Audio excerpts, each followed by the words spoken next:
Ugavi wa rasilimali kwa ushirikiano na Benki ya Dunia, soko la hisa la Nairobi, Benki Kuu ya Kenya, kaunti za Makueni na Bungoma pamoja na washikadau wengine wanazindua mpango wa kukadiria uwezo wa serikali za kaunti mbalimbali nchini kulipa mikopo. Hafla ya uzinduzi huo inafanyika hapa jijini Nairobi. Hebu sasa moja kwa moja tusikilize kinachoendelea. To temper the possibility of access with fiscal discipline regardless of the intergovernmental structures of borrowing. Do not be inclined to overspend, undertax, and borrow excessively. Taking attention to the common pool problem, soft budget constraints, regional competition, uncosted functions, and short electoral cycles which do not allow for comprehensive implementation of desired programs. So the Senate remains committed to the Kenyan dream of devolution. I assure you of my unwavering support towards the realization of this dream. The Senate remains your partner in the journey for nurturing devolution. Devolution is the best gift that the Constitution of Kenya 2010 gave the Kenyans. So Kenya's devolution was indeed ambitious.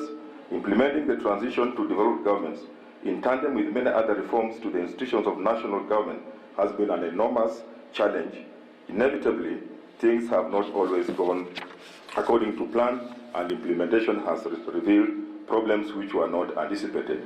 So the breadth of the transformation it has brought to the social landscape is, however, so broad that it's imperative to consider clearly how best to mitigate the pitfalls, but we remain on course. So this is the beginning of an intervention that seeks to better address this. So your success stories will become the pillars upon which devolution is hinged. I'm greatly inspired by what I see in our counties. I just want to say that agreement between in IBEC on the percentages that the county should also borrow should be implemented, because we know it's sometimes very easy to agree on in a meeting, but when it comes to implementation, it becomes a real problem. So let us also assist the counties to be able to access other sources so that they are able to achieve the programs that they have set for themselves. And I know, having been a governor, I know the kind of pressure that governors receive on the ground. Because people don't care whether you're getting enough money or not. People want roads, they don't even care whether it's from national government or county government. You cannot tell them, this is from World Bank. They have no time for that. They want to see tangible projects. And that's why it's very, very, very important. I know the pressure that Governor Wangamati, Governor Kibwana, Governor Nyong, Governor Kimemia are going through. And our people can be very impatient. I tell you, even they don't even want you to have a feasibility studies. They tell you want a hospital. And it's like instant coffee.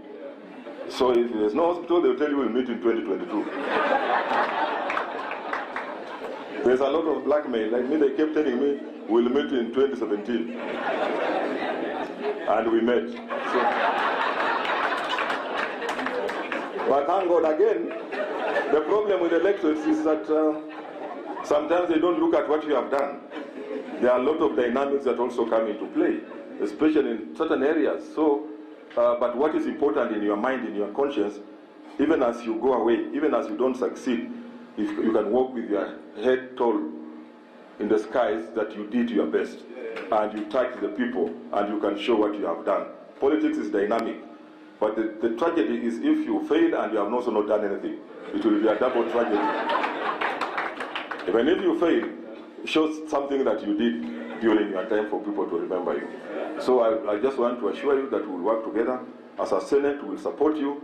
You realize that with my tenure as the Speaker, the relationship between the county governments and the Senate has really improved. When we meet just because we are of the same family. When governors come to the Senate, we should have an environment that enables us to share what is going on, because part of our duty is oversight. It should not be seen as a crucifixion, it should not be seen as a place where you come to be harassed. It should be an environment where we're just asking each other, what is it we are doing? Because after all, every county also has a senator who sees what is going on in that particular county. So I don't want to take a lot of time. Just want to leave you with the words of Martin Luther King. He said, and I quote, "Be a bush if you can't be a tree. If you can't be a highway, just be a train. If you can't be a sun, be a star. For it isn't by size that you win or fail. Be the best of whatever you are. I thank you.